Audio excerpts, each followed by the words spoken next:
Hello दोस्तों, स्वागत है आपको अपने चैनल EDU 360% में। चलिए आज हम आपके लिए लाए हैं इलेक्ट्रिकल डिज़ाइन एंड ड्राइंग, जो कि 4th सेमेस्टर के इलेक्ट्रिकल इंजीनियरिंग का बुक है।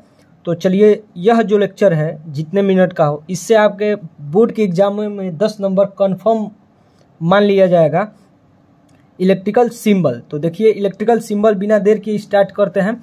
तो पार्टिकुलर देखिए, डीसी सिस्टम को ऐसे हम लोग रिप्रेजेंट करते हैं और एसी सिस्टम को ऐसे रिप्रेजेंट करते हैं। अगर वहीं पे AC system single phase 240 volt या 230 वोल्ट लिखा हो तो एसी का रिप्रेजेंटेशन करेंगे एसी सिस्टम का, नीचे सिंगल फेज और ऊपर जितना वोल्टेज लिखा होगा उतना लिख देंगे। और एसी सिस्टम 3 फेज 415 वोल्ट में एसी का सिंबल बनाएंगे, नीचे 3 फेज लिख देंगे और ऊपर 415 वोल्ट लिख देंगे। पॉजिटिव वायर को प्लस से रिप्रेजेंट करते सिंबल, पॉजिटिव वायर का सिंबल प्लस होता है, निगेटिव वायर का सिंबल माइनस होता है। न्यूट्रल लाइन, जो न्यूट्रल लाइन है वो एक समान दूरी वाली डॉटेड लाइन होती है, ऐसे जैसे दिखाया गया है। और अर्थ लाइन जो होती है वो ऐसे रिप्रेजेंट की जाती है। और अर्थिंग को हम ऐसे रिप्रेजेंट करते हैं। चलिए आगे देखते हैं और कुछ सिंबल्स। देखिए जो आगे हम सिंबल पढ़ेंगे वो है वायरिंग से रिलेटेड सिंबल, यानी वायरिंग से रिलेटेड सिंबल।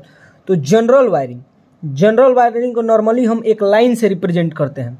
और दिया है सरफेस पर वायरिंग, यानी कि सरफेस पर वायरिंग किया गया है, यानी घर है, घर के अंदर दीवार लगी हुई है तो दीवार पे ऊपर वायरिंग किया गया है, उस पे जो सरफेस पर वायरिंग होता है उसको ऐसे दिखाया गया है।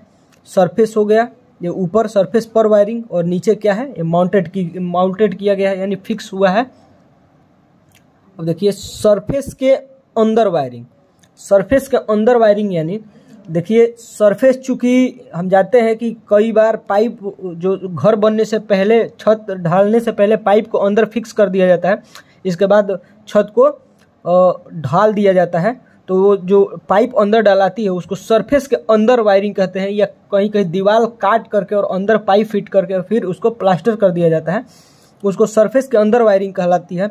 और उसका रिप्रेजेंटेशन ऐसे होता है।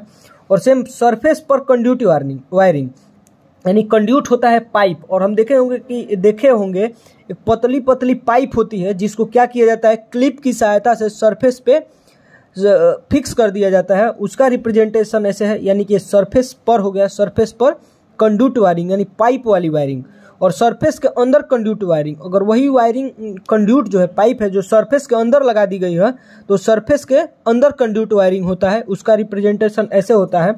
और ऊपर की ओर जाती हुई वायरिंग का सिंबल ये है, और नीचे की ओर जाती हुई वायरिंग का सिंबल ये है। और कमरे को क्रॉस करती हुई वायरिंग, वर्टिकल हॉरिजॉन्टल पार करती हुई वायरिंग का सिंबल ये है। चलिए दोस्तों आगे हम देखेंगे बल्ब से रिलेटेड सिंबल। देखिए जो अब है बल्ब से रिलेटेड सिंबल, तो बल्ब को नॉर्मली हम क्रॉस से रिप्रेजेंट करते हैं।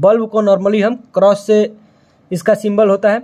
इल्यूमिनेटेड बल्ब यानी प्रदीप्तशील बल्ब को हम सर्किल में क्रॉस से इसका सिंबल होता है। और एक ट्यूबलाइट, अगर एक ट्यूबलाइट को दिखाना है तो ऐसे हम दिखाते हैं। 2 ट्यूबलाइट को दिखाना है तो इसमें 2 लाइन हो गई। वैसे ही अगर 3 ट्यूबलाइट है तो इसमें 3 लाइन हो गई। आगे जितनी ट्यूबलाइट है उतनी लाइन हो जाती है। और टेरर बल्ब यानी आतंक बल्ब को ऐसे क्रॉस दिखाते हैं और उसके सेंटर पार्ट में क्या कर देते हैं, पॉइंट सर्कल टाइप का गोला कर देते हैं। इमरजेंसी बल्ब को हम ऐसे दिखाते हैं, यानी इन ऐसे नॉर्मल बल्ब के ऊपर को और नीचे का मिला करके और इनको कलर मतलब कि फिल कर देते हैं, तो इमरजेंसी बल्ब हो जाता है। और जंजीर से बंधा बल्ब ये होता है, ऐसे इसका सिंबल ये होता है।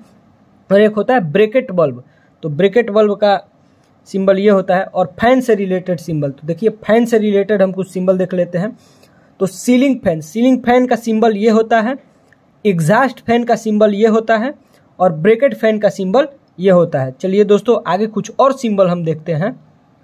देखिए तो कुछ और सिंबल लेके आए हैं, जिसमें सायरन का रिप्रेजेंट ऐसे करते हैं। एक सर्किल बनाते हैं, उसमें क्या करते हैं, एक ऐसे लाइन खींचते हैं, एक ऐसे लाइन खींचते हैं, और एक ऐसे और एक ऐसे। तो इस सायरन में 1 2 3 4 5 6 7 8 सायरन में 8 खांचे, मतलब कि 8 पार्ट में एक सर्किल को 8 भागों में बांट देते हैं तो सायरन होता है। और इसका सिंबल यही है। बेल का सिंबल ये होता है, बेल का सिंबल ये होता है जो दिखाया गया है। हूटर आर भोपू का सिंबल ये होता है, हूटर आर भोपू का सिंबल ये होता है। और बजर का बजर का सिंबल ये होता है। टर्मिनल पॉइंट ऐसे बनता है। जंक्शन विथ केबल, यानी जंक्शन में केबल लगे हुए हैं, वो ऐसे बनता है। और कंडक्टर क्रॉस विथ जंक्शन, यदि कंडक्टर जंक्शन को क्रॉस कर रहा है तो उसका सिंबल ये है। और कंडक्टर क्रॉस विदाउट जंक्शन, यानी कंडक्टर यदि बिना जंक्शन के क्रॉस कर रहा है तो उसका सिंबल ऐसे बनाया गया है। चलिए और कुछ सिंबल देखते हैं। देखिए आगे जो सिंबल है वो उसमें हम पढ़ेंगे वायर को रिप्रेजेंट करने से रिलेटेड सिंबल, यानी तार को दर्शाने से रिलेटेड सिंबल क्या कौन कौन से हैं। तो पहला है सिंगल वायर का रिप्रेजेंटेशन, तो सिंगल वायर का रिप्रेजेंटेशन एक लाइन से करते हैं। डबल वायर का रिप्रेजेंटेशन 2 लाइन से। 3 वायर का रिप्रेजेंटेशन 3 लाइन से। 4 वायर का रिप्रेजेंटेशन अब करते हैं, एक लाइन खींच देंगे एक ऐसे करके और उसके ऊपर 4 लिख देंगे। और 5 हो तो ऐसे इस यहाँ पे 5, 6 हो तो 6। और n वायर का रिप्रेजेंटेशन ऐसे करके और n जितना नंबर हो लिख देंगे। और स्विच से रिलेटेड सिंबल, तो देखिए स्विच से रिलेटेड सिंबल के बारे में देखते हैं। तो सिंगल वे स्विच को ऐसे या ऐसे रिप्रेजेंट करते हैं।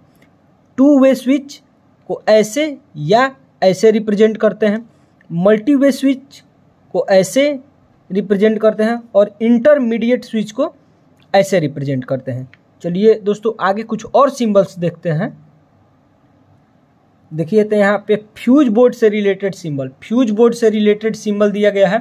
देखिए यहाँ पे 5 एम्पियर मतलब क्या है कि लाइट फैन सर्किट, यानी कि एक ऐसा सर्किट जिसमें सिर्फ पंखा और बल्ब लगा हो, लाइट फैन सर्किट कहलाता है। और उस लाइट फैन सर्किट में जो main fuse board without switch for 5 ampere यानी लाइट फैन सर्किट के लिए, इसमें एक ऐसे आयत बनाते हैं और उस आयत को क्या करते हैं, पूरे कलर कर देते हैं। और एक है main fuse board with switch, और main fuse board with switch 5 ampere है, यानी लाइट फैन सर्किट के लिए इस आयत को आधे कलर कर देते हैं और आधा छोड़ देते हैं।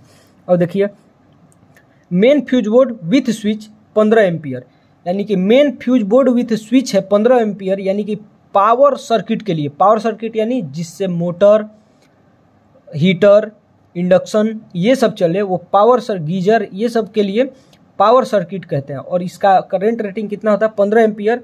तो main fuse board with switch 15 ampere के लिए एक नॉर्मल आयत बनाते हैं, उसको कलर कर देते हैं और उसके बाहर भी एक आयत बनाते हैं, यानी 2 आयत बनाते हैं और अंदर वाले आयत को कलर कर देते हैं।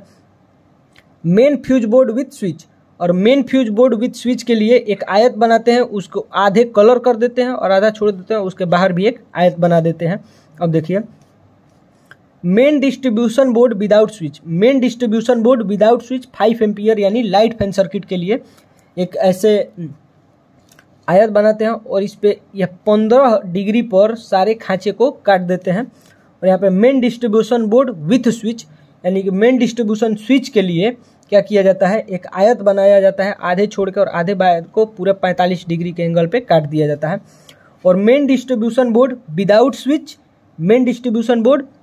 स्विच 15 एम्पियर यानी पावर सर्किट के लिए, 15 एम्पियर पावर सर्किट के लिए एक आयत बनाते हैं, उसके अंदर 45 डिग्री पे काट देते हैं और उसके बाहर भी एक आयत बना देते हैं। चलिए एक और है कि main distribution board with switch 15 ampere, उसको भी देख लेते हैं और आगे कुछ और सिंबल्स देख लेते हैं। देखिए यहाँ पे है main distribution board with switch, तो main distribution board with switch के लिए 15 पावर स्विच बोर्ड है पावर सर्किट के लिए, तो यहाँ पे 15 एम्पियर लिया गया है। इसमें एक आयत के आधे भाग को 45 डिग्री पर हैचिंग कर देते हैं और इसके बाहर भी एक आयत बना देते हैं। और देखिए सर्किट ब्रेकर को ऐसे, इसका सर्किट ब्रेकर का सिंबल ऐसे होता है, रेजिस्टेंस का सिंबल ऐसे होता है, और फ्यूज HRC और कैट्रिज फ्यूज का सिंबल ऐसे होता है। फ्यूज HRC और कैट्रिज फ्यूज का सिंबल ऐसे होता है। ट्रांसफार्मर का सिंबल ऐसे होता है, ये पिछली बार एग्जाम में आया था। ट्रांसफार्मर का सिंबल कैसे होता है, ऐसे हम ट्रांसफार्मर को बनाते हैं। वहीं पे ऑटो ट्रांसफार्मर की बात हो गई तो वहाँ पे हम ऑटो ट्रांसफार्मर को ऐसे बनाते हैं, उसका सिंबल ऐसा होता है। और स्टार्टर बनाते हैं कहने का मतलब डायरेक्टली सिंबल से रिलेटेड है। स्टार्टर को हम ऐसे क्या मैसेज बॉक्स जैसा बनाते हैं स्टार्टर को, और रेजिस्टेंस स्टार्टर को क्या करते हैं, स्टार्टर के नीचे एक रेजिस्टेंस बना देते हैं, उसको आपको ऊपर दिखाया गया रेजिस्टेंस का सिंबल, तो रेजिस्टेंस स्टार्टर यानी कि स्टार्टर के नीचे एक रेजिस्टेंस बना दिया जाता है। अब देखिए आगे, यह है स्टार डेल्टा स्टार्टर, यानी कि एक स्टार्टर है उसके नीचे स्टार और डेल्टा का सिंबल बना दिया जाता है, तो स्टार डेल्टा स्टार्टर हो जाता है। यह ऑटो ट्रांसफार्मर स्टार्टर, ये ऑटो ट्रांसफार्मर स्टार्टर है, यानी कि स्टार्टर के नीचे एक ऑटो ट्रांसफार्मर का सिंबल बना दिया गया है, तो total symbol auto transformer starter की हो जाती है। Direct online starter DOL starter, तो DOL स्टार्टर में एक स्टार्टर बना दिया जाता है, नीचे सिंगल वे स्विच बना दिया जाता है। और एक है रिवायरेबल फ्यूज, रिवायरेबल फ्यूज को ऐसे रिप्रेजेंट किया, उसका सिंबल ये होता है। और ट्रांसमिशन लाइन का सिंबल ऐसे बनाते हैं, ट्रांसमिशन लाइन का सिंबल ऐसे बनाते हैं। और करेंट ट्रांसफार्मर CT का सिंबल ऐसे बनाते हैं, और पोटेंशियल ट्रांसफार्मर का सिंबल ऐसे बनाते हैं और नीचे 110 वोल्ट लिख देते हैं। आइसोलेटर का सिंबल ऐसा होता है, और न्यूट्रल लिंक का सिंबल ऐसे होता है। तो चलिए दोस्तों, मिलते हैं अगले वीडियो में कुछ और ड्राइंग का ले करके। अगर यह आपको पूरी तरह से, अगर पेपर देने से पहले 1 या 1.5 घंटे पहले इसको फिर एक बार 10 या 11 मिनट का वीडियो है, इसको पूरी तरह से देख लेते हैं तो ये आपको एकदम कंफर्म हो जाता है और पेपर में आप अच्छा स्कोर कर सकते हैं इसको लेकर के। चलिए दोस्तों।